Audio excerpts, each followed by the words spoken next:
What's up, everybody? We are live on Facebook and the YouTube again tonight. So this is a show that came to me earlier in the week.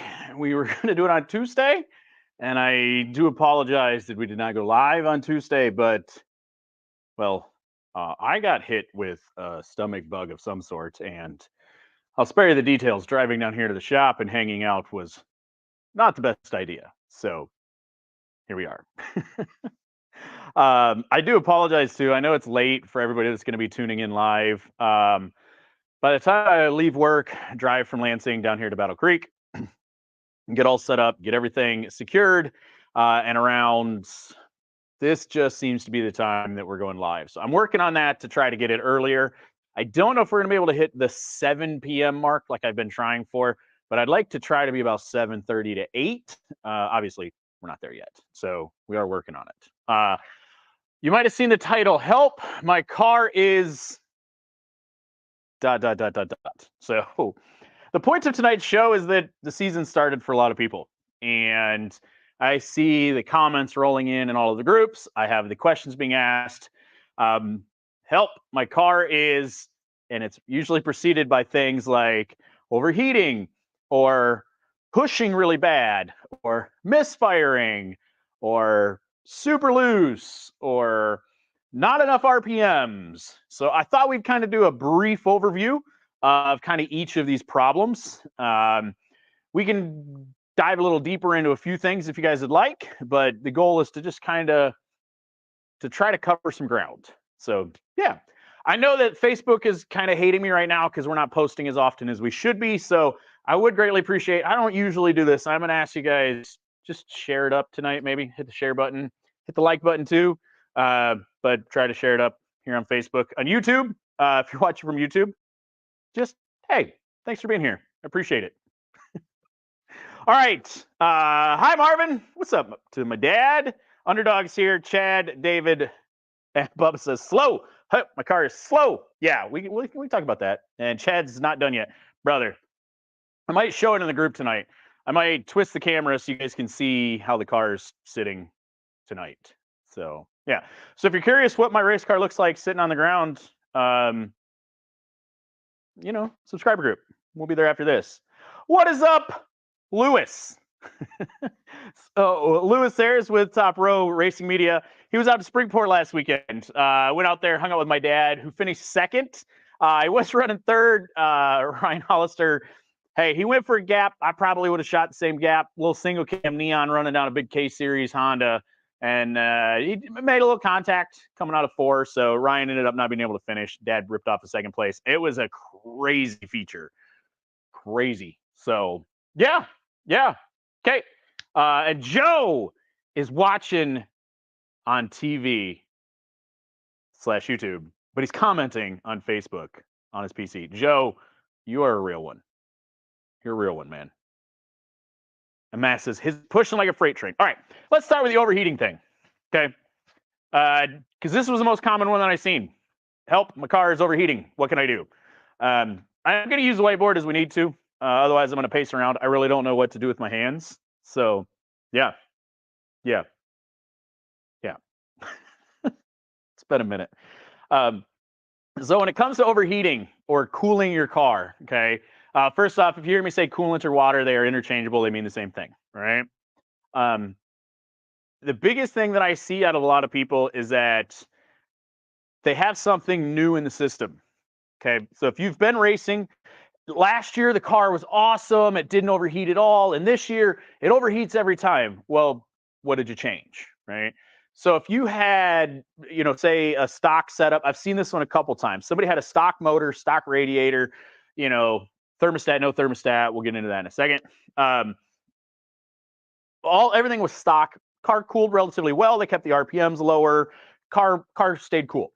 Well, this year they put a big motor in, but they still have a stock radiator. They still have, all the stock ducting. They still have thermostat, no thermostat. The only thing they changed was they added a lot more horsepower or a lot of RPMs, which generates more heat, and the cooling system can't remove that heat, right? So if you've added something like a bigger motor, you might have to upgrade say the radiator, stuff like that, okay? So if you have changed something over when the car used to cool, look at that, right? The next thing would be your radiator. Your radiator, well, is the most important part for keeping your car cool, okay? You're going to need to be able to have one that's adequate size, and stock should be adequate for a lot of people, okay? It really should. We ran stock or the Mishimoto stock replacement ones for a long time, 100-degree days. We could still run 190 to 200. It's definitely doable, okay? Part of that radiator is getting water into it and air through it, okay? So if you have the front of your car, I'm going to try to, instead of just pacing, we're going to try to use, okay? So if you have your radiator, we're looking at it from the side, okay? And then you have your radiator from the front, okay? You need to get the air through your radiator, right? Through this portion. What I see a lot of guys do is that they will hang the radiator just in free space, right? So if you're looking at the front of the car, you know, you'll have things like your bumper, you'll have your frame rails, you know, you'll have all this stuff, but your radiator's just hanging out there, okay? So air that hits the front of the car, it could go through all of these areas, it could disappear all through here, right? And then if you look at it from the side, the air can go over the top, it can go over the bottom, you know, it could come around the sides, but it doesn't have to go through the radiator. And air follows the path of least resistance. So it could go through the radiator, which is a bunch of fins and cores, with a fan behind it, with your motor behind it, or it could just go through the open space around it, into the wheel wells, into underneath the car, into outside of the car, wherever, except the radiator, okay? So if your car is overheating and you're running a thermostat, you have it properly bypassed, or you're not running a thermostat, but you're running a restrictor of some sort, you have, say, a new radiator, you know it's not plugged, you know, it's stock, but it's not plugged, it's a good radiator, and you have something like this where your radiator is just hanging in free air, this is the first place that you should start, okay?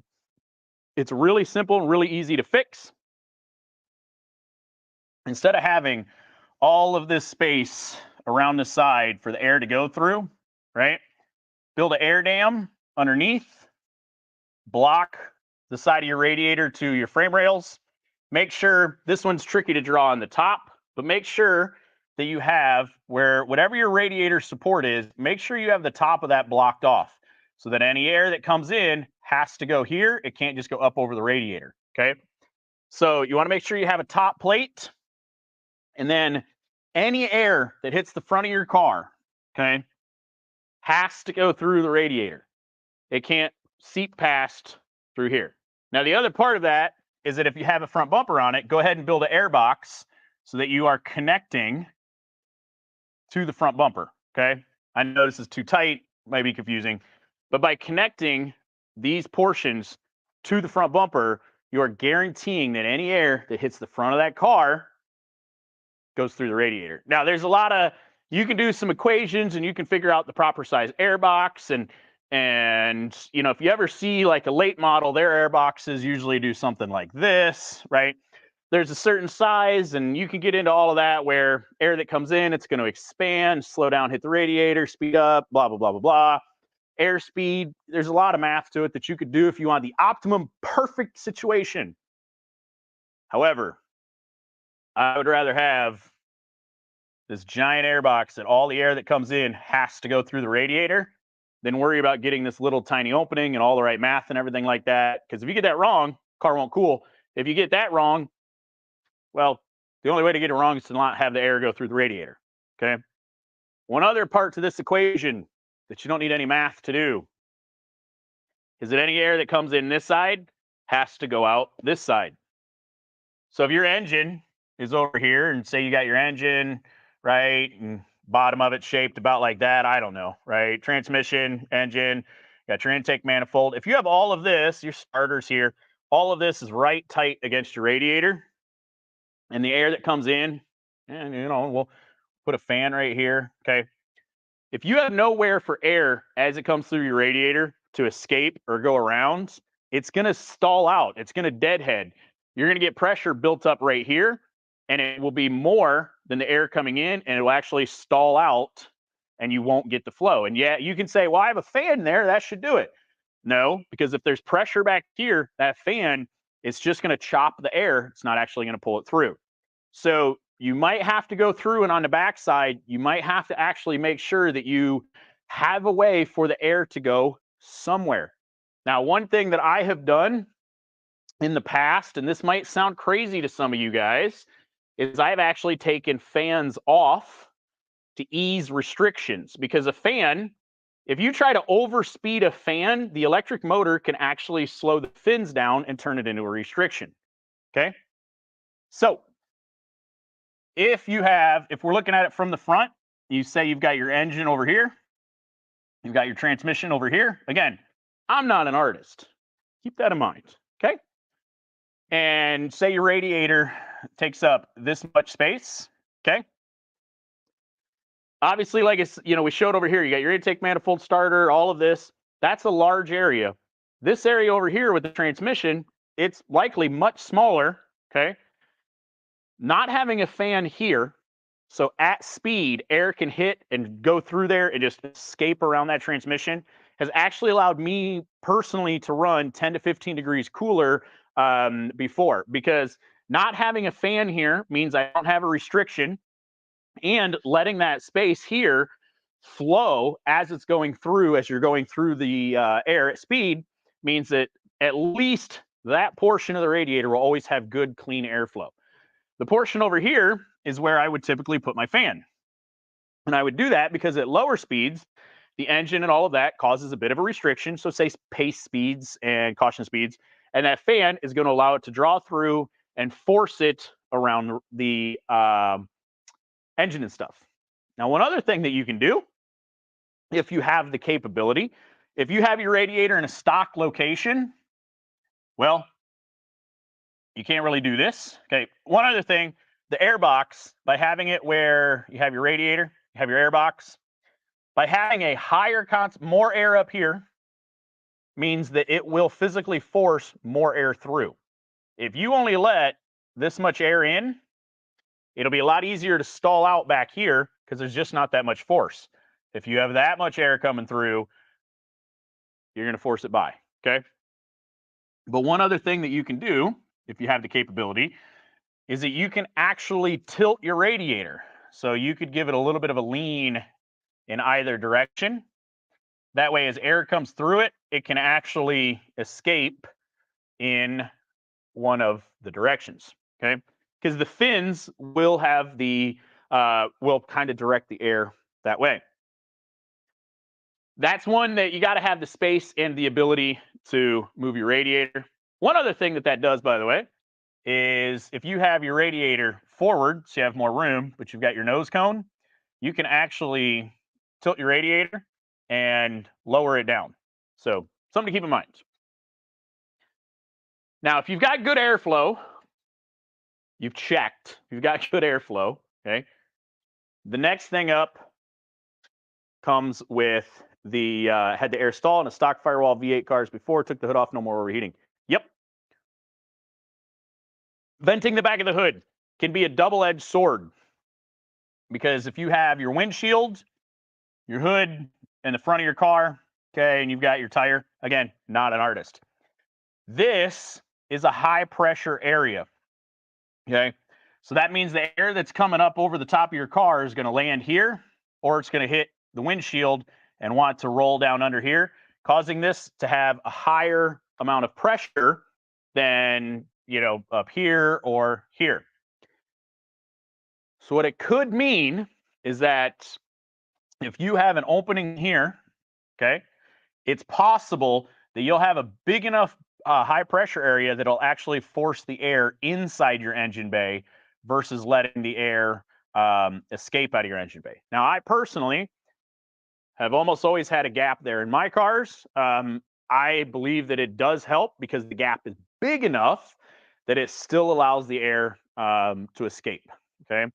Now, that is just one to be mindful of, because there's a reason cowl hoods are an inlet. Like the old school cowl hoods was an air inlet was because that was a high pressure area versus being an outlet because, well, there was a lot of higher pressure air there. So if your series or track allows, and you have your radiator here, if you can actually, what most top tier racing series will do, you'll actually see, if you look at the top of a hood, right, you'll actually see these big vents here in the middle of the hood.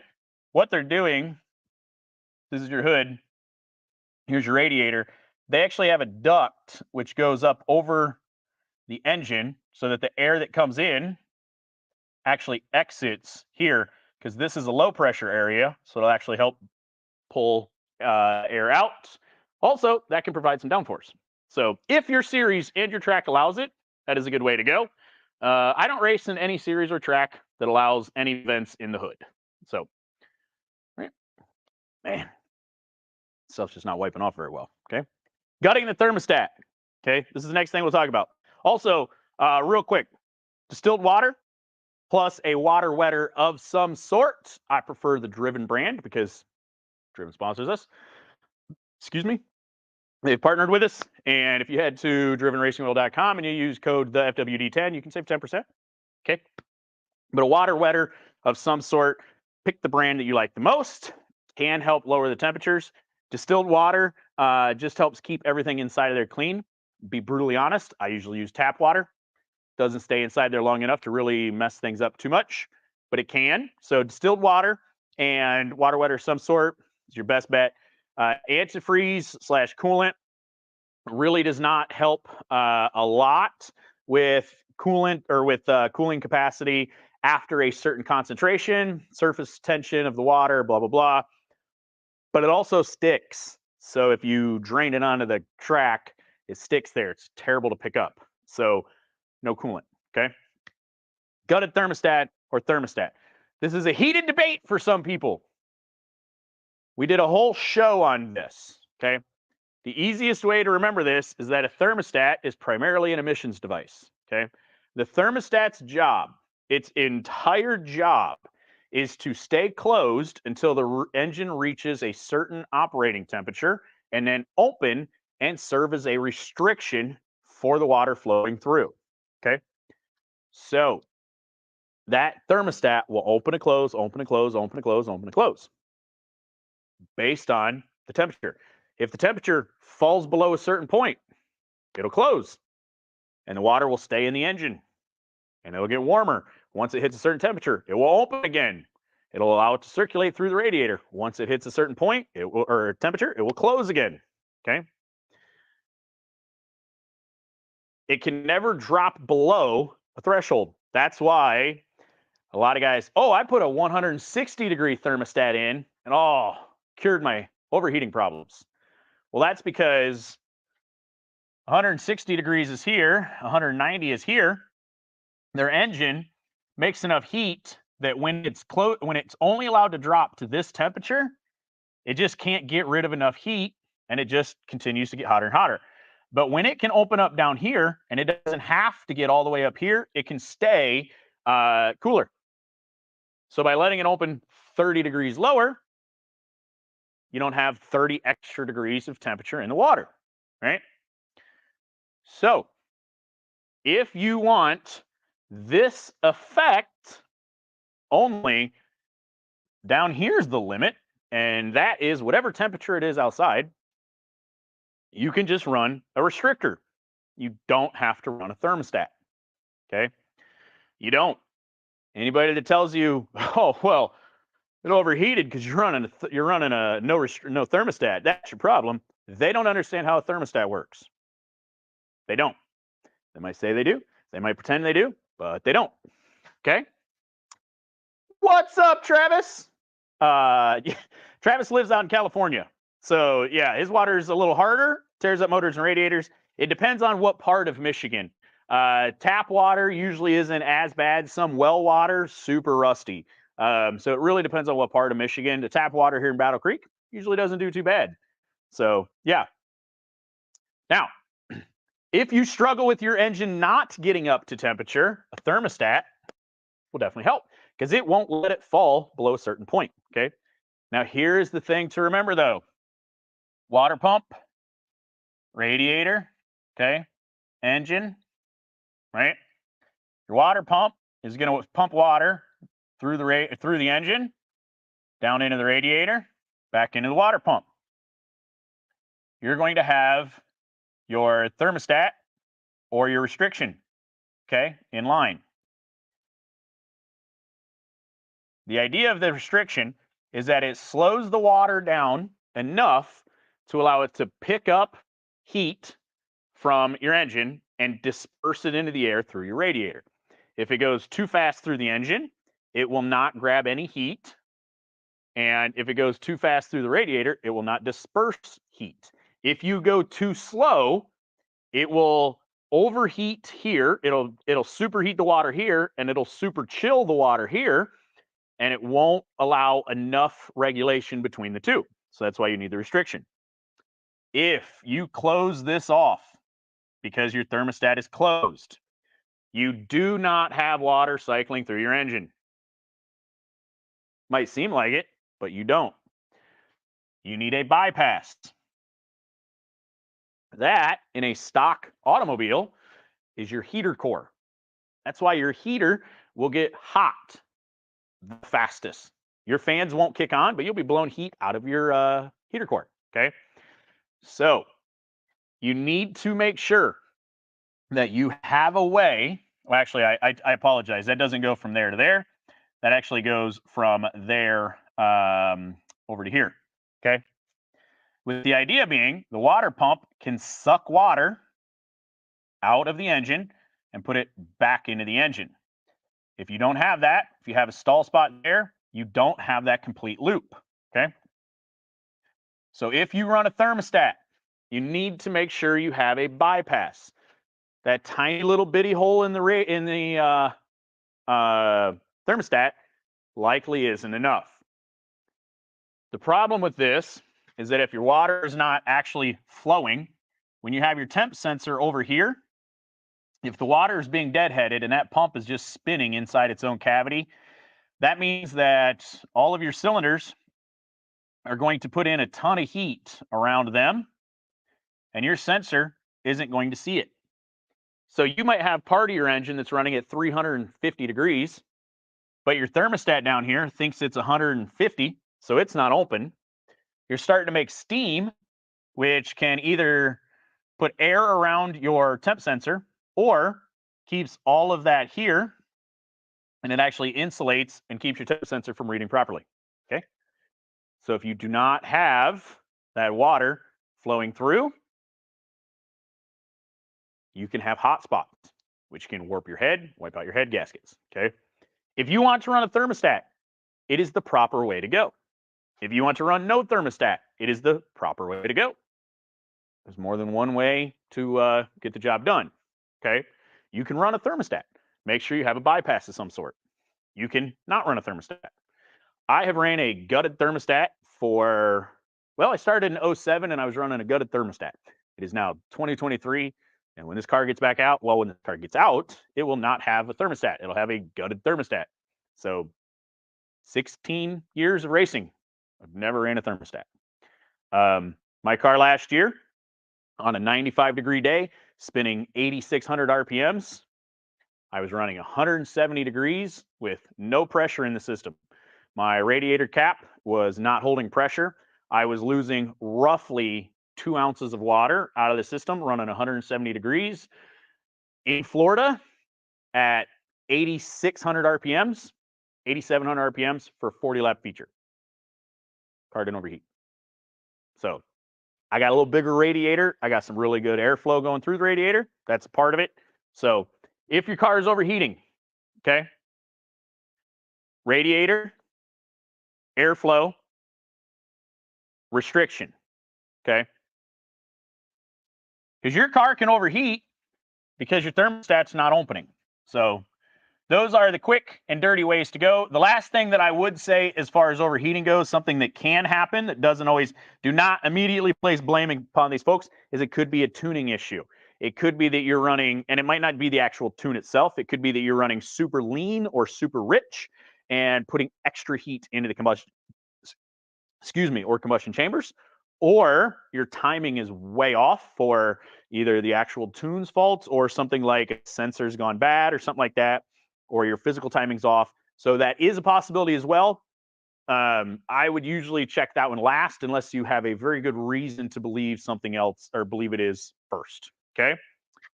And James, welcome from North Carolina and on the YouTube. Depends on the OEM. My truck runs from intake to the heater core, then to radiator. Okay. Yeah, it definitely does. Brendan says, me, 3 DNFs on the year. Since every time my car gets warm, it pops and dies. Yeah. There you go. That's the other thing, too, is if your car does overheat, it can put it in a limp mode. So, yeah. And Paul says, what temp gauge? Hey, I get it. I get it. I only run a few gauges: oil pressure, water temp, and air fuel. So too much timing. I know a guy that ran like 60 degrees total advance. Yeah, 60 degrees total advance in a V8. I had my car one time. I had 15 degrees, 16 degrees advanced, I think, which I normally am like 36. So I was way up there. I would cause the car to get hot as I went along running higher RPMs. If I kept the RPMs low, like third gear instead of second gear, it was all good. I didn't find that out until I ran 2 races and could not run second gear. I had to run third, which sucked. So yeah, also made a lot more power when we advanced it back. So yeah. All right, the next one we're going to talk about. If you have a question on overheating, go ahead and throw it out. We'll go back to it. But we're going to switch over to the second most common one that I've seen. And that is, my car is handling like crap. Okay. This is not a setup section. If you'd like, we did 3 full shows on setup: caster, camber, tow, air pressure, Ackerman, all that kind of stuff. We did some pretty advanced stuff. Go back, watch those shows from a couple weeks ago. Okay. But some basics. First off, figure out what the car is doing where to begin with. Okay. If you come in and you just go, if I'm helping you and you come in and you go, the car's just pushing, and I go, and I didn't watch you out there. If I wasn't standing up in the grandstands where I could see what the car was doing, and I go, where? And you go, it's just pushing, man. It's garbage. Okay.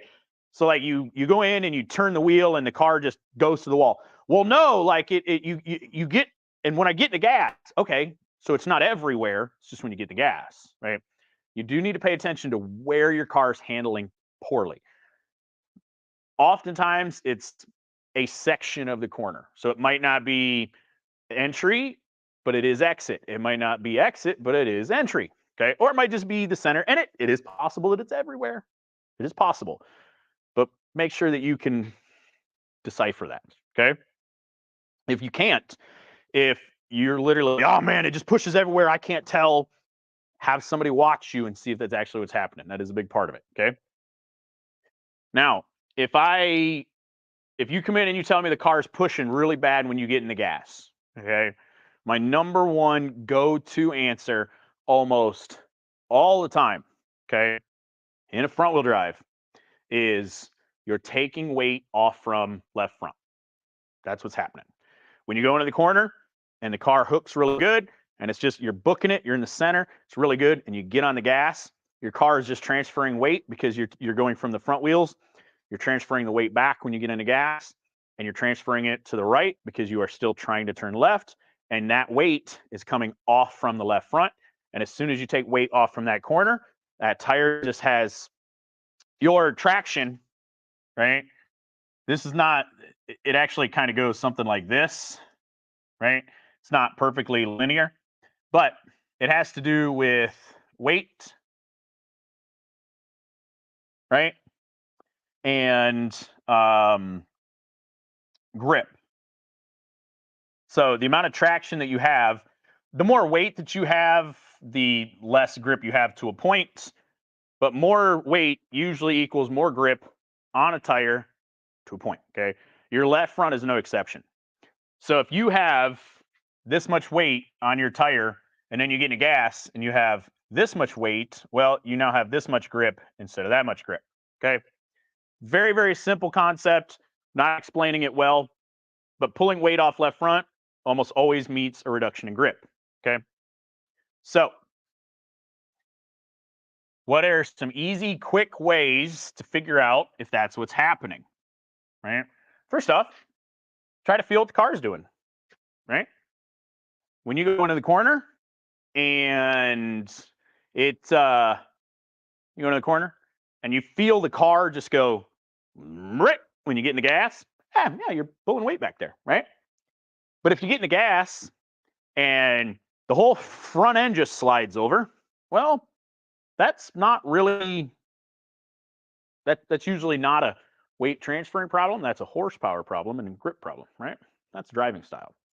But if you can feel that the car's laying back there, right? Or you can feel the left front just kind of coming up, right? Or the car doesn't just like both slide, but more push. There is a difference, right? Well, then you need to stop that weight transfer. Easiest way is to have an outlaw style car where you can just change the spring rate really easy or go up on that coilover really easy. That's the best way. A lot of guys and gals racing classes where you cannot do that. You cannot change the spring easily. You cannot adjust a coilovers per se, right? Can't do those things, especially at the track. So the easiest way, the quickest way is air pressure. In our cars, for the most part, your right rear, you can play with the air pressure to change the weight a little bit. Okay, right rear especially. So if I'm running a tire at 25 psi and I think the car's pushing really bad, I could jump up to 30, 35, 40, 45 psi, and I'm taking that spring that is that tire and I'm making it stiffer. If I put 40 psi in instead of 25 and the car comes off the corner way better, I need a stiffer spring back there. Okay, I need something back there to be stiffer to allow less weight transfer. If I pump it up to 45 and now it just slides, well, that means that I need more spring, but I have too much air pressure and the tire doesn't grab. Okay. The next thing you can do is spring rubbers if you're allowed, right? Adding them little bitty guys in between the coil springs works out pretty good. Now, if you're like a neon guy, these are the rear springs out of a neon. These are actually Mopar, like high rates, extra high rates, right? But that is a lot of space. Okay. I mean, they don't really make spacers for that. Okay. Trust me, I've looked. If I'm compressing that bad boy enough that something in there is touching, I definitely need a stiffer spring. So at the track, spring rubbers work really well if you can make them fit. Another thing that you can do is bump stops. Okay. You can throw a bump stop back there and help increase your spring rate that way. At the racetrack, it's kind of hard to do those things if you don't have the right spring or you're not allowed to, right? The other thing, that you can do is go up on your left front as well. So you can add air pressure to your left front, or you can add spring rubbers to your left front, or increase your left front spring rate. Those are all things that, while yes, technically they will transfer the weight to the right rear, they'll lay that corner of the car down. You're actually pushing harder on the left front, pushing harder on the right front or right rear, which gives you more spring rate because of how springs work, thus keeping the weight on the left front. So if you can't add a spring rubber to the right rear, throw it in the left front, try to get that weight back there statically, it should be able to help you dynamically. Okay. If you go out and you try some things, like if you add a bunch of air pressure, right, and it works, the next thing that might be is to go to a bigger tire back there if you're allowed. Keep the wheels, your rims and tires on the front the same, but by increasing the size of your right rear, it's like adding a taller spring back there, raises that corner. So that's why you might see a lot of guys that have fairly even sized tires on the front that are a lot shorter, a short left rear and a really tall right rear, to put that weight up on the left front. So at the track, especially you guys that have to run stock tires with a stock suspension, that is a trick that you can use pretty easy as long as you have an extra tire and you're allowed to do it. So yeah. If it pushes under the gas, it's the Panhard bar. Yeah. What's up, Kerry Rose? And I love motocross. What's up? Oh, that's on Facebook. I thought that was a YouTube one. So yeah, Stat says this car pushed really bad when the car in front of him was just puking oil everywhere. Gord had an oil line come loose, and that was a lot of smoke. We thought he threw a rod hard, but yeah, he put a lot of oil on it down there. So left rear at 15 psi, then went flat. Car done so much better and took a turn so much better. Yeah, so same idea, Tyler. If I have my right rear and I have 50 psi in it, and I have my left rear and I have 50 psi in it, right? If I take that same tire, here's your rim, right? If I take that same tire and I put less and less and less air in it, it's going to start looking more like that on the bottom, which makes that shorter, which makes that taller. Same basic idea. For a long time, when we had to run stock DOT tires, Sumitomo HDR 200, I found some on Facebook Marketplace. They discontinued that tire back in like 2010. Yeah, the date code on them bad boys is not yesterday, right? But I ran the left rear at 8 to 10 psi a long time, and I got so many people that do your tires flat, tires flat. No, it isn't. I run it that way on purpose. A lot of guys would tell me, oh, I run like 50 psi in there, so that they wanted it so that the tire was rounded, whereas mine was flatter, right? So mine was wider. They wanted less rolling resistance, less friction. Problem is that they were taking weight off right rear because their left rear was so tall. So after a couple years of winning races, it was funny how many people had a lot less air pressure in the left rear. So those are a couple things that you can do at the track. So yeah. And Ron says, I struggle with adjusting with night or day track condition. Example, car was great for practice and qualifying, then went to crap for the feature. I'll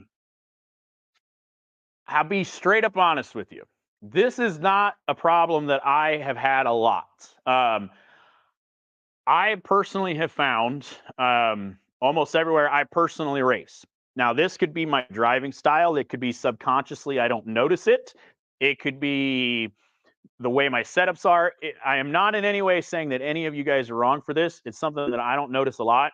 If I can get my car working really good when the track is hot and greasy in the middle of the day, when the sun goes down, it usually just makes my car better almost everywhere, right?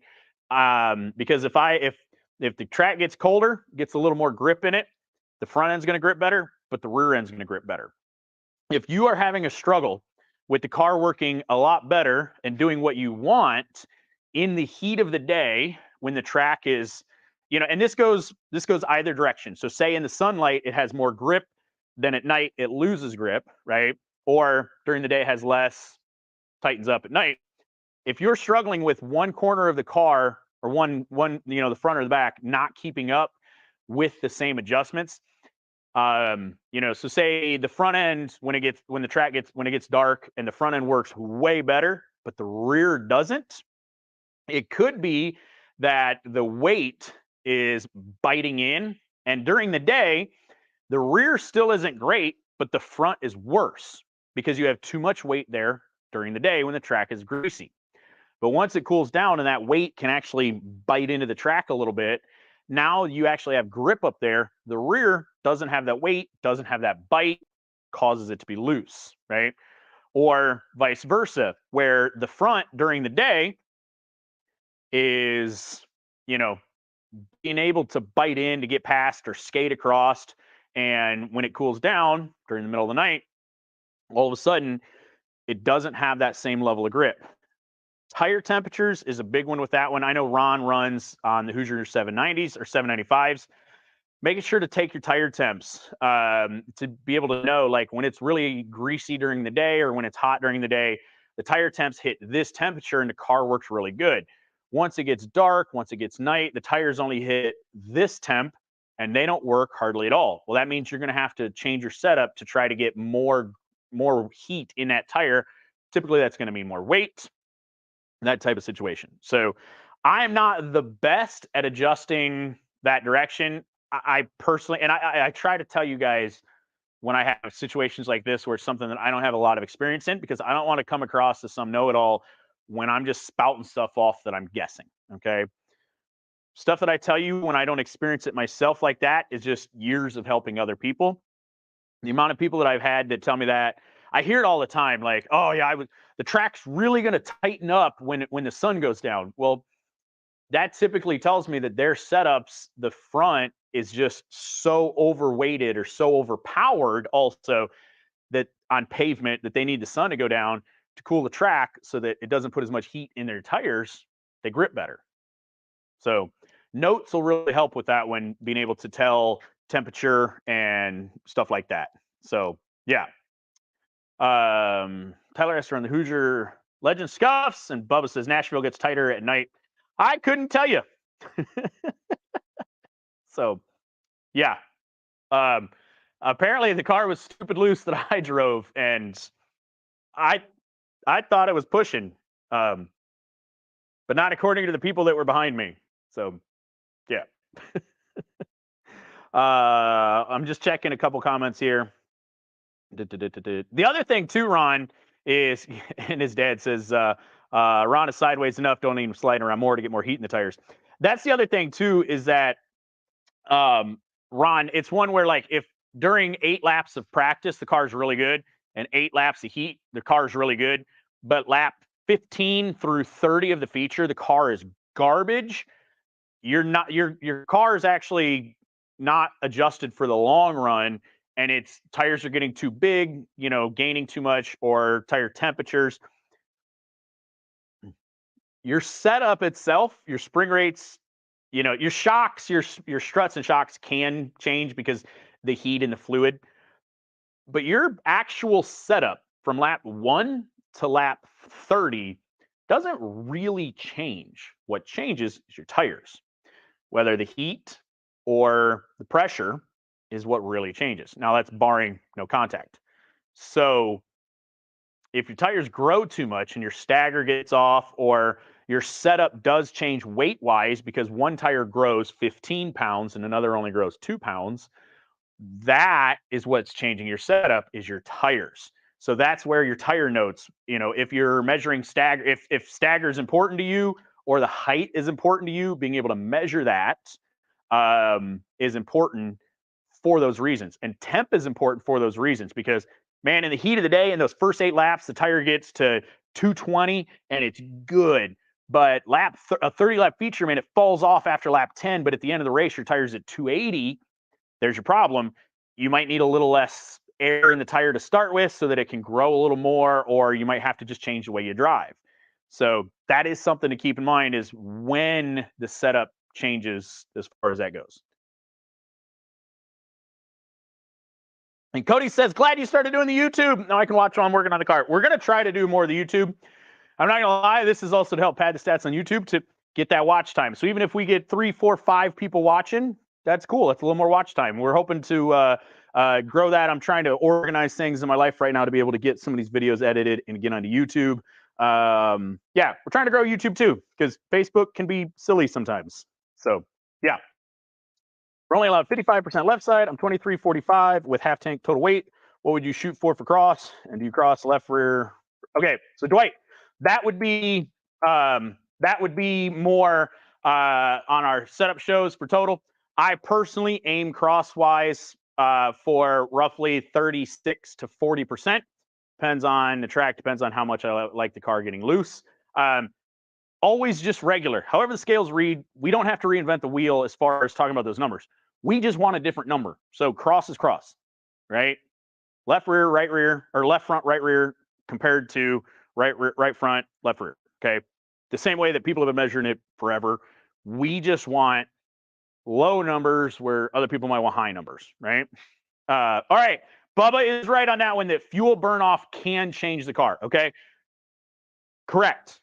I screwed that one up. That one's on me.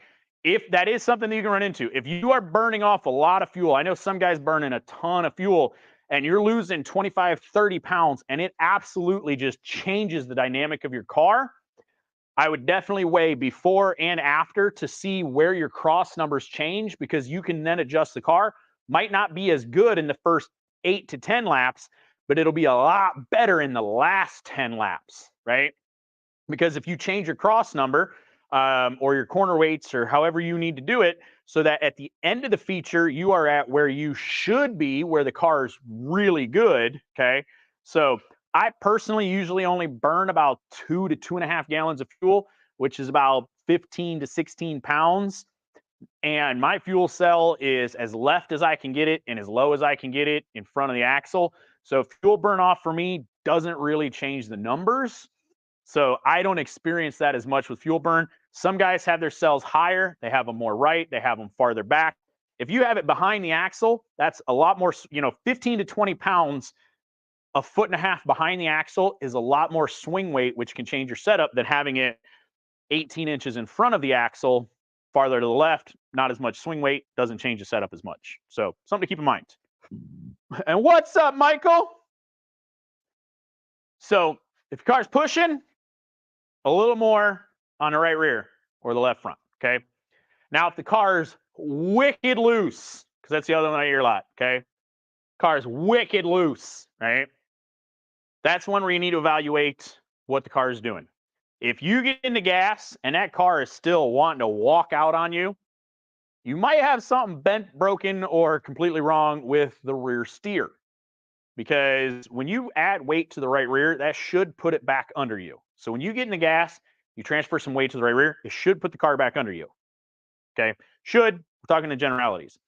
So if you're not able to transfer that weight to that wheel and tire, or that tire is pointed that way, so when you put weight on it, it wants to go that way, you're going to keep that loose condition. Okay?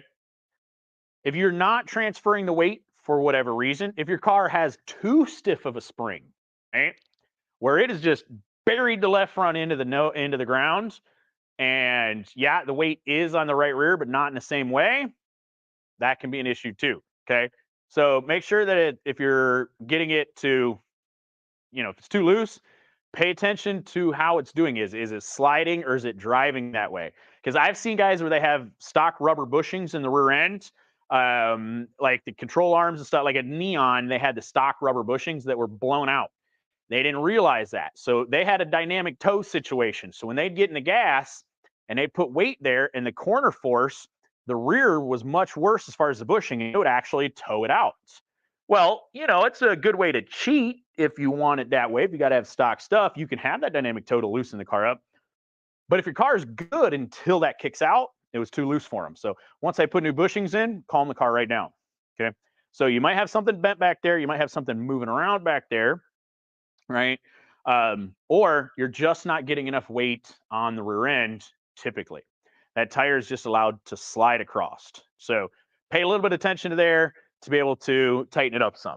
So, yeah. Okay, is it better to have a smaller wheelbase on the driver's side or passenger side? I've tested this. On a rear-wheel drive car, it seems to really make a difference. On a front-wheel drive car, it really doesn't seem to make a difference, especially if you're the kind of guy whose left rear is either that far in the air or almost not, almost in the air. If you have almost no weight on the left rear, it doesn't really matter a lot what it's doing. So I personally have not seen a difference in wheelbase making any sort of real handling difference. And I've spoke to a lot of guys that swear by it, but they can't tell you why. And a lot of them, when I dive deeper into it, I think it's more that the setup when they change the length. Like I've known some Cavalier guys that swear by a different length wheelbase, but what they don't realize is they're adding rear steer. So by, oh, dude, we move that left front forward and the car just handles way better. Well, yeah, it's because you have a solid rear axle.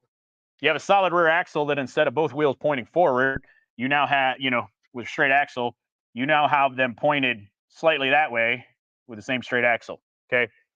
That's why most tracks have a no rear toe rule. Wheelbase must be the same side to side because that's how you add rear steer in a rear wheel drive. You make the rear end point in a different direction. So, yes. Okay. So, I will tell you that this is something that I plan to test on the new car. I have a method for testing it, just to be able to say, I personally don't think this matters. Here's why. Now, I'm willing to eat crow, come on here and be like, all right, guys. So I tested this out and I picked up 0.6 of a second by making the left side wheelbase an inch longer or an inch shorter. I'm willing to do that. So if it comes out that I'm wrong and it makes a difference, you guys will know. I personally don't believe it does. Because, and listen, guys and gals, if you hike that left rear, if you come in and your left rear's gained 15 degrees of temperature and 1 psi, it does not matter what you're doing to that left rear for the most part in the corner. It's helping you down the straightaway. It might help you corner off when you put a little weight back there, but it ain't helping you in the center of the corner. Okay. So keep that one in mind. So Yeah, waiting for the Chad Knaus, the front wheel drive, to answer this. Hey, might be me, might be, we have a lot of fuel burn off C85. Yeah, so I am not running E85. I will be next year. I will let you know what we do there. But a 35, 40 lap feature, I usually burn 2.5 to 3 gallons max. I have an 8-gallon cell, and I usually only put like 3 to 4 gallons in it. So obviously with the 85, you will burn off more. And if I was to run a 100 lap feature at a half-mile track unrestricted, I'm probably going to burn a lot more than a 25 lap feature at my local quarter mile, right? So that is something to keep in mind. So yeah, my left rear gets so light it stays cold, and the J body left rear doesn't even touch the ground in corners. Some of them do, some of them don't. Guys and gals, the second time I ever bought a new left rear, okay, running 790s. The first time was the first set we ever bought. We literally didn't have any. The second time was 2 years ago when I got the wheels powder coated by Jeremy down at Media Blast Solutions, right? Which they still look sharp, okay? The chalk mark stayed on my left rear for 2 full nights of racing. And I'm talking 25 to 30 laps of practice, okay? I'm talking a full heat race and a 25 lap feature. So 100 laps a night, 75 laps a night, okay? 100 to 200 laps of racing. The chalk marks were still on the tread of my left rear. So if you have a situation like that, that tire being a little farther forward or backwards, I don't think it's really changing much. So my personal belief as far as the wheelbase thing is that, especially with a rear wheel drive, by having you either have the rear toe, but if you have like the left front corner moved back and the right front corner moved forward, I think it has more to do with the angles of the corners than it does the actual like wheelbase stuff. And in a front wheel drive car, if you move the fronts, it might have that same effect. We'll test it out and let you know at some point this season or next season, depending on when we get the car done. So how can you get a shock to rebound slow without paying someone to build it? Get a different one. That's pretty much it. So if you have a stock shock or strut, interchangeable, okay, theoretically you could put different fluid in it. For the love of God, if you ever tell me to put grease in one, I'm going to immediately know that you don't know what you're talking about, okay? But you could put a thicker viscosity oil in it, but you're going to have to drain the pressure out, which will make it way worse. You're going to have to do some tomfoolery. There is no way to change the valving except for physically changing the valving or the weight of the oil. Those are the only 2 ways, okay? That's it. So unless you do one of those 2 things, there's nothing you can do. Now, if you have adjustable shocks, okay? So if you have Neons can have Coney adjustables, okay? If you turn that knob and it does get stiffer or get softer, that's because it's changing the valving. It is taking the valve stack and it's physically making it spread apart or tighten up. That's what it's actually turning a nut on the bottom of there and it's making it tighter, looser. It's physically changing the valving, okay? That's what adjustables do. So just buying better struts, buying better shocks is one way to do it, right? Maybe low on fuel or 100 lap race this year with being on corn this season. Yeah, it's true, right? Move the cell to the right. Then as you burn off fuel, increases left rear weight as the race goes on. Yeah, for your rear wheel drive. I've seen people chain the left rear up, kind of odd, but still worked. The moment that tire is no longer touching the ground, it does not matter if it is this much or this much in the air. If you chain the left rear, the only thing you do is you pull it off the ground quicker. And I am of the personal belief that 4 tires is faster than 3, always. The only exception to that is if you need to absolutely bury the right front with weight. Okay. Proof of this is that there's not a whole lot of top tier outlaw dirt late models that carry the left front that far in the air anymore. And if they're driving off the rear tires, you'd think that they'd do that. Now, sprint cars are notwithstanding because the technology hasn't changed in those in a long time, right? So, yeah, what am I drinking? Nothing that fancy, Travis. Just Diet Mountain Dew. My go-to. What's up, Doug? Hear me out. Flat left rear, Right rear had even temps across the surface and only got to 92 degrees, 30 laps, no caution. Yeah. Sounds like a good setup. So I've popped the left rear before and the car was still really good. And the only reason I pull off is because they made me. And that was the last time I ever said, if I get a flat left rear, don't worry about setting that spare out because I'm not going to change it. Because they pulled me off the track. So, yeah. Yeah. Right. Okay. Now the last one that I want to talk about. If you guys have something else you'd like me to talk about too, you go ahead and throw it out there. But this is the last major one. My car is not running right. It could be a misfire issue. It could be a lack of power issue. Could be a low rev limiter issue, something like that. Okay. The first thing that you want to do, the first thing is to figure out what it's doing, whether it's missing, whether it's a low rev limiter, that kind of thing. Okay. The next thing you want to do is a very thorough, can be quick, but thorough visual inspection. It is the quickest and easiest thing to do. Look at your cam sensor, your crank sensor, your fuel injectors, your throttle position sensor, your coil pack or distributor, your plug wires. Make sure all of those things are plugged in and how they should be. So make sure your coil pack, it has the little plug plugged into it and has the spark plug wires plugged into it. Because if your spark plug wire is off, spark jump in that gap, it's not going to run quite right. If the little one's not plugged in, probably won't run at all. If your cam sensor is unplugged or cracked or broken, or your crank sensor or anything like that, same deal. You Honda guys with your throttle position sensors and I lost VTEC, right? Can be huge. And it can be something as simple as the wire's pulled out a little bit, okay? Or it's not plugged in correctly. So if you have an issue like that, just look over things quickly, but accurately, okay? And if you have to, that visual inspection can include a little bit of a physical, try to plug the cam sensor in, push on your spark plug wires, give a little tug to this wire, give a little push to that wire. Just make sure that all of that stuff is hooked up, plugged in properly. Fuel lines are the same way because you could be spraying fuel while it's running and not realize it because it could be going under the car or something like that. So wiggle, make sure you've got proper fuel pressure, right? Make sure that if you're looking, hey, I got a big hole where the exhaust gasket should be, okay? Because you might not notice a sound difference if, say, if you have a massive leak by your O2 sensor, but it's under the car, you might not hear the sound difference, okay? If you have, just that's the first thing that you should do is just look at all your components, check them over really quick, okay? Because a low rev limiter can seem like a misfire. In a neon, if you have a map sensor issue, it's going to act like a low rev limiter. But if you have a second gen, and for whatever reason that PCM thinks it's in park or neutral, it actually is a low RP or a low rev limiter. Okay.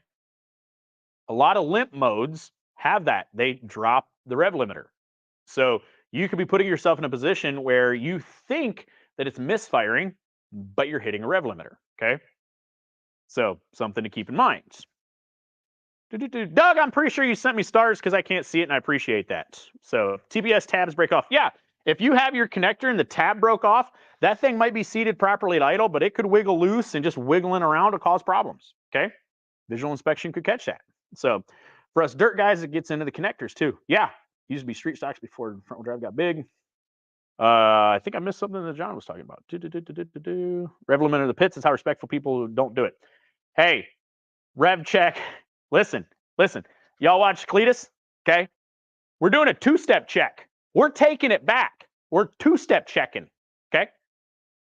Just tell people that. Because listen, people drive across the country to go to these drag racing events just to watch guys do a two-step check. Okay.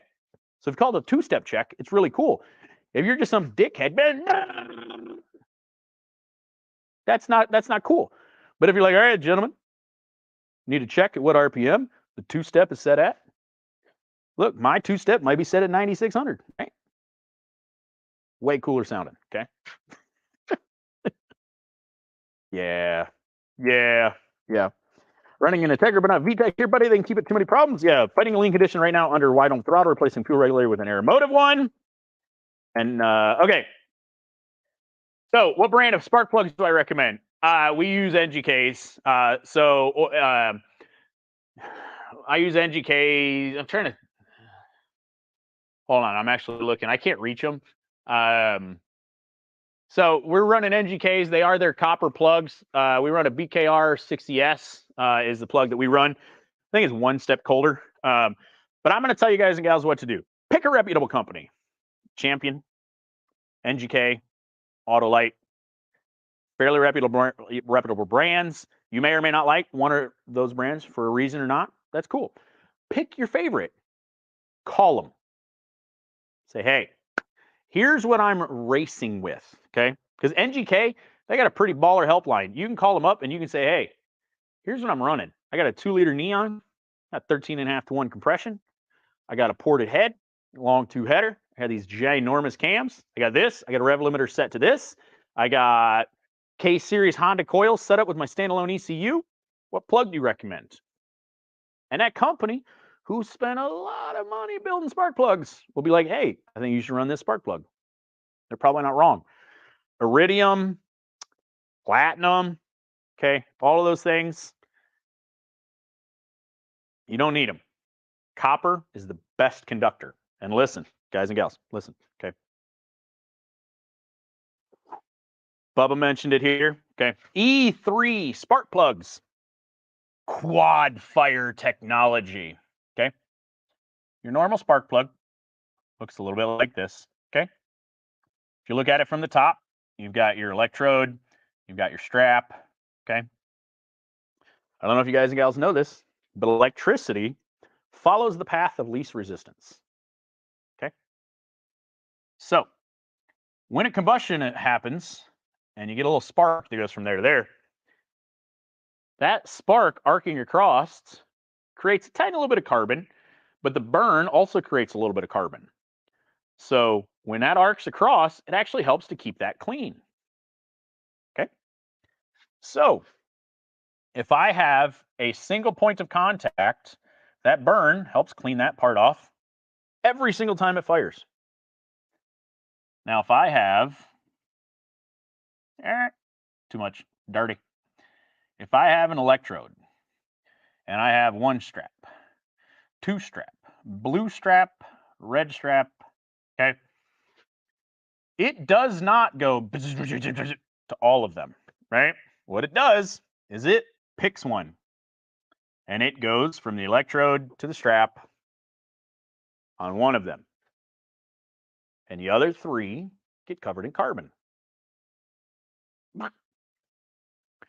And then the next time around, it might jump to the next one, but the other three just get carbon. Okay. Now, an E3 with their diamond fire technology has their electrode and basically something like this around it, right? Now, I'm going to go ahead and erase all of this. We have our electrode and our strap. Okay. Now, we're looking at it from the side, right? Has your electrode, and then it has your strap, and then your strap, and your strap, and your strap, right? Question for the class. Which one of these setups do you think the air and fuel mixture will have an easier time finding the spark?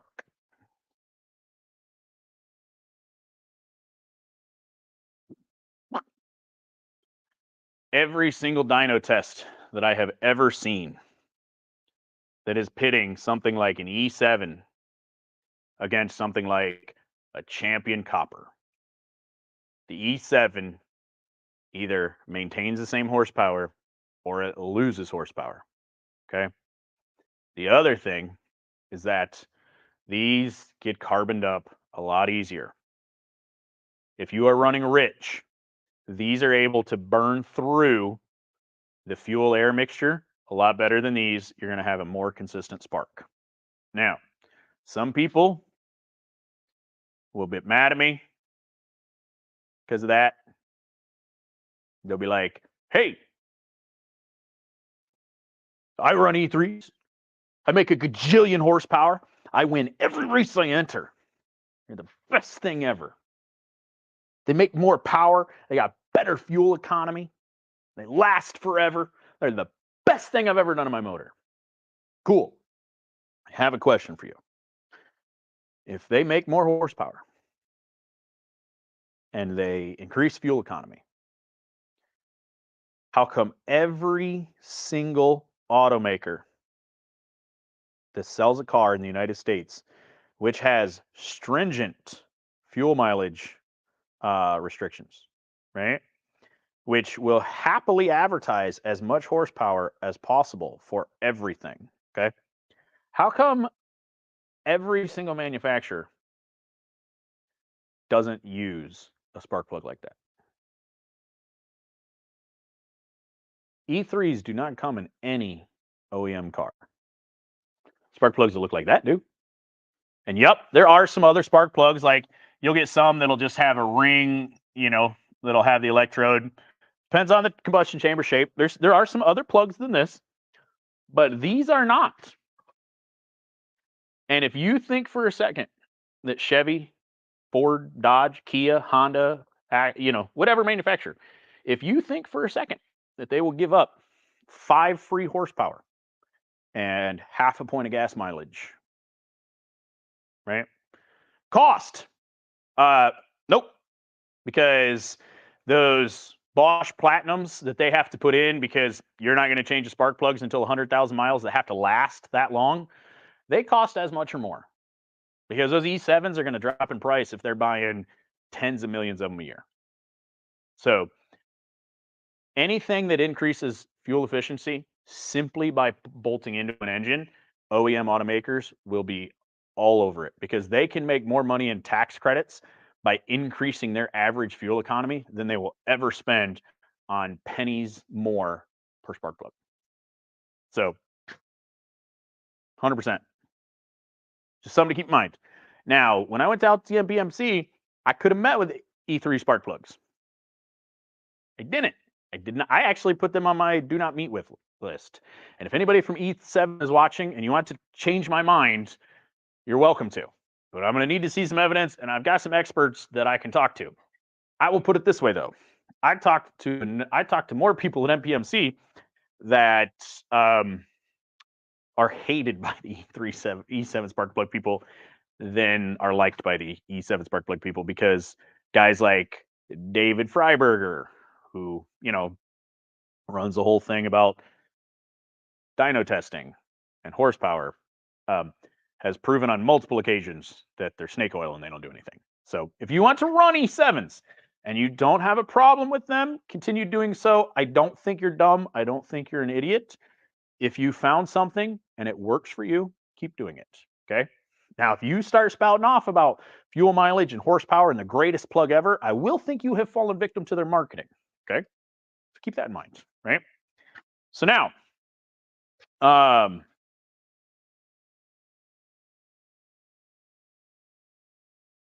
we pass our visual inspection. Okay. Next thing to do, and we figured out what the cause of the problem actually is. Okay. And we'll kind of address these a little bit one by one. If you're down on power everywhere, but it's not missing, seems to be running smooth. Okay. The car's not overheating, right?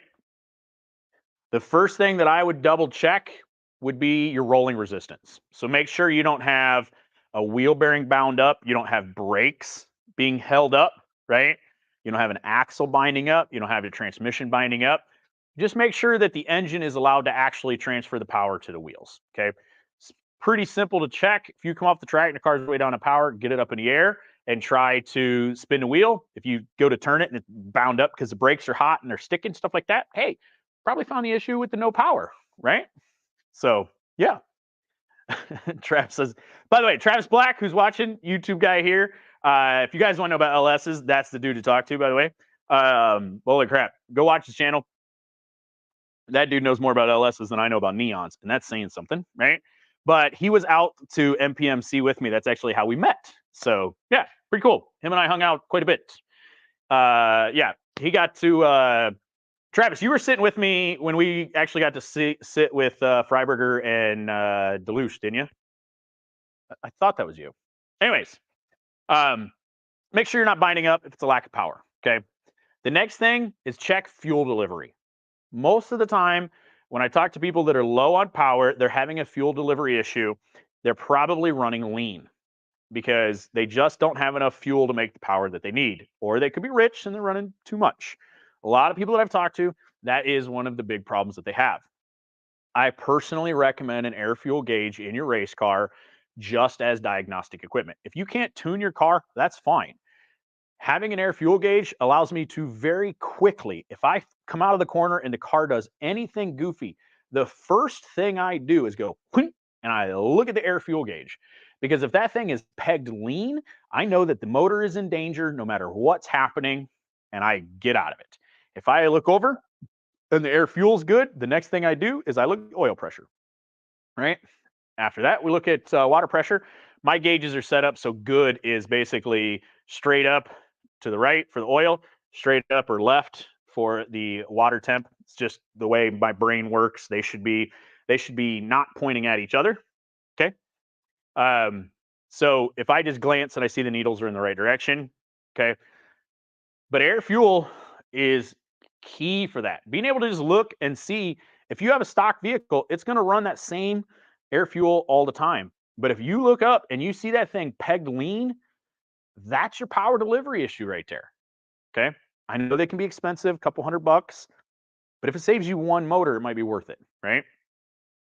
Now, if you go through and nope, we got fuel pressure, the injectors aren't plugged, anything like that. My air fuel gauge says we got good air fuel. The next thing that I recommend you check is your cam timing. I have seen a bunch of times where somebody will either install the cams wrong or it might jump timing or something to that effect. And if you have a dual cam car, if you have the exhaust cam in a Neon, the cam sensor is based on the intake cam. If you have the exhaust cam, can be any direction. The computer will never know because it has no way of measuring that. So if you have that exhaust cam 1-2 teeth off, you might not be hitting the valves, but you are not going to have the power you should, or you have it in a really weird spot. You might have a ton of torque down low, or you might have a ton of power right near red line, okay? But it's going to feel sluggish everywhere else. So cam timing, huge. Your computer might not recognize that, might not throw a code, okay? Also, I do recommend checking your codes. If you have a power delivery issue, if you have a misfire issue, if you have a limiter issue, your live data and your codes are invaluable. You only need a cheap Bluetooth scanner that hooks to your phone, $30, $50, less than $100. You can be reading the codes, you can look at the live data, and you can see, hey, I have a cam timing error. Might be the cam timing. Or, oh crap, my magnets broke or my sensors broke, stuff like that. Okay. So keep that in mind. Yeah, pretty white smoke. Yeah, if you have white smoke coming out the exhaust, yeah, might be the head gasket. Okay. So that could be a power delivery issue. If you have a misfire issue, try to isolate which cylinder it's happening in. Check your spark plugs because there's a good chance that you got one spark plug that's not going to look like the others. Okay. On a Neon, it's really easy to pull the injector plugs. So if I have a misfire and I can hear it at idle, it's just not quite running right. What we do is we just go through, we grab the injector plug and we unplug it. And if it chugs down like it just lost a cylinder, plug it back in real quick. If it comes right back to life, it's not that cylinder. Keep going. You're gonna find a cylinder typically where it won't get worse. So you unplug it and it stays exactly the same. That means that cylinder is not firing properly. It might not be the fuel. It could be that the fuel is being delivered properly. Could be that you've got a spark plug issue. It could be you have a valve issue. Could be that you have any number of a few different things going on. But it's that cylinder. We've narrowed it down. Well, then, easy way to go about that. Pull your spark plug out of that cylinder. What's it look like? Does it look like it's running lean? Does it look like it's running rich? Does it look like the strap's missing? Might have found the problem, right? So I was running into that with Doc last year. We were really trying to chase a misfire. The problem was the misfire seemed to float around. We couldn't quite figure it out. And then at idle, it ran great. It wasn't until you started revving it up. Well, it turned out I had a broken rocker and a broken valve spring retainer. and the valve was welded shut. So we still had compression. It was good, right? It took a lot of work and a lot of really smart minds to not figure that one out for a while. So yeah. If you have headers, you can spray each primary with water. The poorly firing cylinder will be obvious. Yes, so that is another way you can go. Also, spraying it with water is a quick way to measure temperature. So if you happen to have a temperature gun, like a tire temperature gun, you can also measure the temperature of the headers. So Travis is in the low buck way, where you're using water, and if it's well, those three are steaming, that one's not very hot, right? Same sort of idea. So, but yeah, if you have a poorly performing cylinder, or it'll be bloop, bloop, bloop, where you got one cylinder that's way hotter than it should be as well. It could go either direction as far as temperature goes, right? Once you narrow down the cylinder, if you can, okay, then you can do something like pull the fuel rail, check your injectors, or pull the spark plug out, check it, look down the hole. You might rotate it. If you don't have a borescope, rotate it around till the piston's up to the top. See if you can look down in there, see if there's anything that's really off by a lot. You could also pull the plug in another cylinder, compare the two, see what they look like, right? If you say you don't have spare fuel injectors, right? Or you don't have spare spark plug wires, or you don't have spare something else, swap from one hole to another. If I take the fuel injector, if number 4 is acting up and I take the fuel injector out of number 4 and I move it over to number 1 and the problem stays in number 4, I know the fuel injector is good. But if the problem moves over to number 1, I know it's the fuel injector, okay? Same thing can apply to almost every part that has a cylinder specific deal. You can swap them around to check it if you don't have means to check it otherwise, or you don't have another known good spare, right? Now, if you cannot isolate it to a cylinder, it's not doing it at idle, it's only doing it out on the track, right? You don't have an air fuel gauge, you don't have a way to check codes, you pretty much have to shotgun stuff at it. And I hate to say that because it is the worst way to fix a car, okay? The number one thing to try to do is to try to get data at that RPM while you're out on the track, because it might not do it unless it's under load, right? Because a car without load, if you rev it up, it takes almost no fuel. It doesn't matter if you're running lean, it'll still rev up really nice, right? But under load, it won't run quite right, okay? We could free rev dock and it sounded pretty decent. As soon as we put a load under it, brrr, right? It's terrible, okay? If that's happening, you might have to shotgun some parts at it, okay? Take your valve cover off, check all your drivetrain, okay? Make sure your rockers, your lifters, whatever you've got, your valve springs, all that kind of stuff, make sure it's where it's supposed to be. I screwed that up. We visually inspected it on multiple occasions. I just didn't notice that the keeper was against the retainer, or the retainer was against the rocker instead of being down like it should be.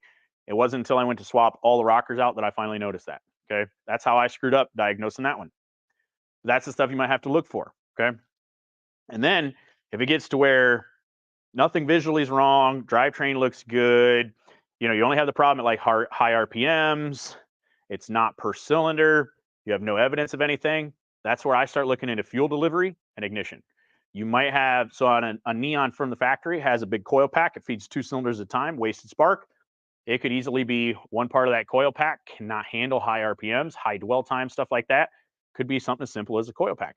Could be that the coil pack's getting really hot from the exhaust that's under the cowl there, causing an issue that way, right? I might try to put a coil pack on a Neon. They're really easy to replace. Most Neon guys have a couple of them already. Really easy to check, really easy to replace. It could be a fuel delivery issue. If you are running a cheap, piss poor China regulator, you probably are starving the engine for fuel at high RPMs, right? That's where an air fuel gauge will help you out. But you might need a good regulator. You might need a good pump. Your fuel system might not be up to snuff. And up to 5,000, 6,000 RPMs, you're good to go. Once you hit 6,000 and above, you need more fuel than you can deliver, right? So that's one of those of, hopefully you have some other things that you can tell, like it's getting hot because you're leaning it out, along with that misfire or the poor performance, stuff like that. But data is going to help solve that problem for you, right?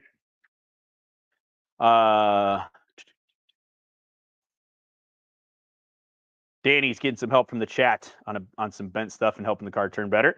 I have a problem with mine where when it gets hotter outside, plugs seem to read fine, but after I cut it off and it cools down, when I fire it up, it'll put out a good bit of black carbon smoke. Like as if it's real rich. Okay, so it could be your injectors. right? Because if you got your fuel injectors, right, that's your fuel rail, your fuel line, and it's running good, everything is good, right? Well, you've got 40, 50 psi inside of here. Shut the car off, and at first, that thing stays pressurized. Well, after it sits for 10 minutes, say that injector there isn't quite sealed up right, and all of that pressure goes down into the cylinder. When you fire it up, that bad boy's gonna run like it's rich. It's gonna smoke a little bit. It's because all that extra fuel pressure went down into there. So something to keep in mind that it could be that you're just bleeding them down. So yeah, yeah. Is there anything I missed? Anything I should be corrected on? Anything that I said wrong? My ego is not that big. I'm happy. I want to be correct. I don't need to be right. It's the thing I heard about my ADHD, and I really like. I'm usually not trying to argue with people. I want the correct information. So, yeah, I'm confused. It was out or just looked that far. Oh, they're talking about the toe. So, yeah, yeah, you definitely need to. I thought my dad's car last weekend. I thought the way I was looking at it, I'm like, man, something's not quite right here. And we measured toe, and he was within a 16th of where it should be, and it looked like it was towed way in. I personally cannot visually see toe. Like I can tell you, I was wrong there. I thought it was towed in. It used to be easier when our front bumpers were stock and the tires stuck out a little bit, but now with the big front bumpers that cover the tires and stuff, like I am not good at eyeballing toe. And anyone that has ever told me, "Hey, I eyeballed it, it's good," I have yet to have somebody when we stuck toe plates on that was within at least 3/8 of an inch where they said it was. Some people has been as far off as 2 inches. So yeah, get toe plates or some other method of measuring toe. So if you have not already, please hit the like button. It would be greatly appreciated. So yeah. I'll be honest with you guys and gals. I am going to attempt to be down here Tuesday, and we're going to attempt to do a tech show. I am going to attempt next Tuesday to have a guest. Okay. The goal is to have a guest. I will either be at my studio at home or I will be here with our guests next Thursday. I have somebody. I have not yet reached out to them, but I would like to. That we're going to try to have on. I'm going to try to get it scheduled earlier in the week. I want to get back to that. I will tell you guys and gals, we're likely not going to be hitting that 7 p.m. mark for the foreseeable future. Just, I literally live in Charlotte. I work in Lansing. The shop here's in Battle Creek. If you know Michigan at all, it's a bit of a hike. So by the time I get out of work at 5, I'm able to get going and get down here. 7 just isn't as feasible as I would like it to be. I got to get set up. I don't leave the camera and everything set up. So we will be trying to do that next week. I am going to get better if something's happening. This week, I had a stomach issue. It was bad. Monday and Tuesday there, Tuesday and Wednesday. Today's Thursday. It was really bad. I was not doing well. Not doing well at all. So that's why we didn't go live. I made no communication. So we're going to attempt to make sure and just communicate a little bit better. So if you guys have something you want to see for these tech shows, obviously we have the whiteboard. I'm here at the shop. I will set that camera up where we need to, and I have all our steel over here. We have some parts, we have some pieces. I will demonstrate to you guys hands-on as much as we can. We'll get back behind the carts if we need to. Let me know what you guys want to see for this tech stuff. I'll be honest, it feels like I've covered everything, and it feels like I just covered it, and it might have been 2 to 3 years ago. I apologize, the microphone's there, and I'm cracking my knuckles into the microphone, right? It might feel like I just covered it, and it might not be on my radar, but it might be something that you guys want to see, and it's been 2 years since we've talked about it. So if there is something that you guys want to see for a tech show, please let me know. Now, if you're going to say, Jihad, let's talk about setup, I am going to refer you to the fact that within the last month, we've definitely done a few tech shows that were very in depth. So yeah, yeah. So if there is something you want to see, let me know. What's the closest toe set by with just by eyeing it have you seen?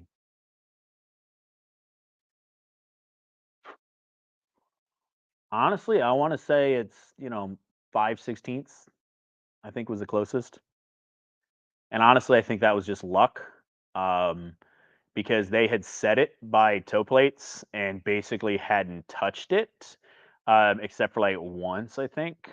But it had been multiple weeks. So I personally I check toe every time we go racing. I might only check it once. I might check it when we start the day, or I might check it after I go out or something like that. I check it at least once every time we go racing. If it's good and the car is handling the same throughout the night, and you know, especially I've done it a few times where I show up and I brought an outlaw car and nobody else really has, and the car's good, and I know that it's going to be a nice race for me where I don't have to chase tenths, or hundredths, and the car's still acting. I just leave it alone, but I still check it. So, because again, if you refer back to it, tire pressure, toe, and camber are the three most important things for your handling setup. So you get those three things right, you can overcome a lot. Toe is arguably the easiest thing because it is free. So yeah. Off topic, E-track on a trailer floor is not a good tie down for the race car, correct? Need D-rings to hold car in place instead of E-track is what I'm thinking. It depends on how you do it. If your E-track is secured properly, it works just fine. Especially if you happen to have the E-track and then you have the tire straps they go up over. Those work really well as well. So they absolutely can work. E-track can work just fine, especially if it's secured to something proper. If it is just, some self tappers down into the sheet metal of the trailer or, the plywood covering the floor, no. If it's tied properly, and you can get D rings for your E-track. You can get E-ring or E-track that is a D ring. So your D-ring has roughly the same footprint with 4 screws as an E-track does with those same screws. So if it's into the same material, strength is pretty much equal. So, yeah. So. Well, we've been almost an hour and a half tonight. That's what I got for you guys and gals. I'm going to go ahead and sign off here. We are going to go live in the subscriber group. I'm going to move the camera so that you guys can at least get a sneaky peeky of the car. So if you would like to see the car that I'm building, or at least a little bit of it, the camera is going to be fixed in one position. We will be going live in the subscriber group on Facebook. So if you're watching on YouTube, we're not allowed to have subscribers on YouTube yet. So we're working on it. But we will have the car in the background, and yeah, we're going to go live in there.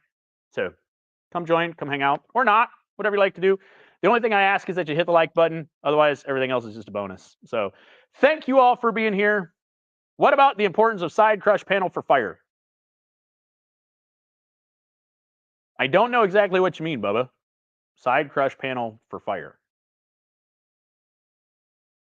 All right, so we're not going to sign off quite yet. What do you mean, Bubba? Because I can't think of what I'm trying to think of a side crush panel. Because we talk about cars crushing and being able to take a hit and collapsing, crush zones. But I don't think I've ever talked about a side crush. Yeah. At fender to door. I don't know how that would relate to fire, Bubba. And that for me, so like my driver's side, it's all dependent on the cage. So the cage on this new car sticks out a little farther than the last car did. So I'll have, which, I'll be honest with you guys, we're going to try to cheat the body out a little bit to match the tire line. So this one might have the same gap, but it's not really for fire. To firewall. Oh, you mean filling the fender. Basically building a firewall in the fender. Is that what you're talking about, Bubba? Basically from the fender over to go between them.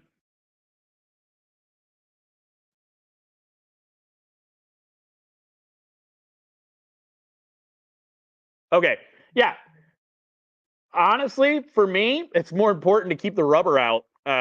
However, anything you can do to seal the engine bay forward, like seal the engine bay off, to seal your cabin off from the front forward and from the back rear with the fuel and everything like that, the better you can seal that off, the better you are, because it's very easy to have a fire come under the frame rail up through. And if you've got a giant opening that just comes right up through, and especially a lot of you guys, the new car here, I'm building individual panels to go in, which you'll see in the group. But filling the panels, like that side from my top bar all the way down is going to be sealed from front to back. However, if you're the type that just has a small plate, you've got a ton of open area there. Yeah, it is important. So yeah, for sure. And we can talk about that at some point if you want, Bubba. So we can do like a more of a show on like firewalls and fire prevention and stuff like that. So, which is probably a good show to do. So yeah, hopefully that answered your question. If not, shoot me a message, Bubba. Let me know what it is exactly you'd like. So, anyways, thank you all for watching, whether you're watching here on Facebook or here on YouTube. I appreciate each and every one of you. I truly do, more than you guys will realize. I love doing this. I have no intention to stop doing this. And yeah, we're gonna have a lot of fun with it. Summer starting, race season starting. I got a car to build. We got some fun to have. So I'm so thankful that you are here. And I will. I don't know if Kalamazoo races tomorrow. We'll be heading over there to help my dad, and maybe we'll go live from over there for a little bit. Not for the actual racing, but maybe walk around the pits a little bit, depending on what time we get there, depending on who's there. And if not, yeah, I'll see you Tuesday. If I don't see you before then, thanks for being here.